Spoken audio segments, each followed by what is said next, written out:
대통령 부인께 300만 원 상당의 우리 전통 엿을 선물 드려도 문제가 되지 않을까요? 국민권익위원회가 운영하는 청탁금지법 질의응답 게시판에 올라온 글입니다. 공직자 부인에게는 비싼 선물을 해도 문제 없다고 들었는데 아는 공직자 부인에게 고급 시계를 선물해도 되는지 문의도 있습니다. 지난 10일 권익위가 김건희 여사의 명품 가방 수수를 청탁금지법으로 처벌할 규정이 없다고 판단한 이후 쏟아진 질문들입니다.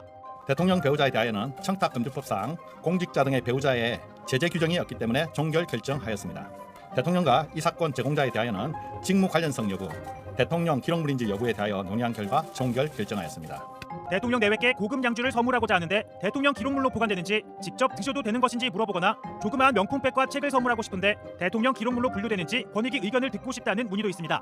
재미교포인 최재형 목사가 김 여사에게 건넨 명품 가방은 대통령 기록물로 분류되고 최 목사의 책은 분리수거장에 버린 것을 꼬집은 것으로 보입니다.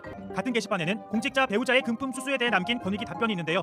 배우자가 100만 원을 넘는 명품 가방을 받았고 공직자는 6개월이 지나 신고하고 가방을 반환했는데 처벌 대상인지 물었습니다.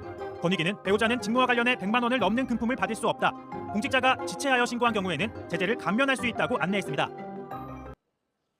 국민권익위원회는 김건희 여사 명품백 수수 의혹과 관련해 신고자인 참여연대의 조사 종결을 공식 통지했습니다. 통지서엔 단 3문장이 적혔는데 종결 사유에 대한 설명은 없었습니다. 지난 10일 정승윤 권익위 부위원장이 사건 종결을 발표한 지 나흘 만입니다. 특히 권익위는 당사자인 김건희 여사와 윤석열 대통령, 가방을 건넨 최재형 목사에 대해 사실상 직접 조사하지 않은 채 사건을 종결해 논란을 빚고 있습니다. 권익위가 다른 사건에 적용했던 기준과는 다르다는 지적이 나옵니다.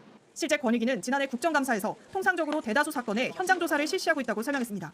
부정청탁금지법 12조 3호에 보면 부정청탁 등에 대한 신고 등의 안내 상담 접수 처리, 그러니까 신고를 처리하기 위한 절차고요. 규정에 따라 곧바로 현장 조사를 벌이는 게 절차란 겁니다.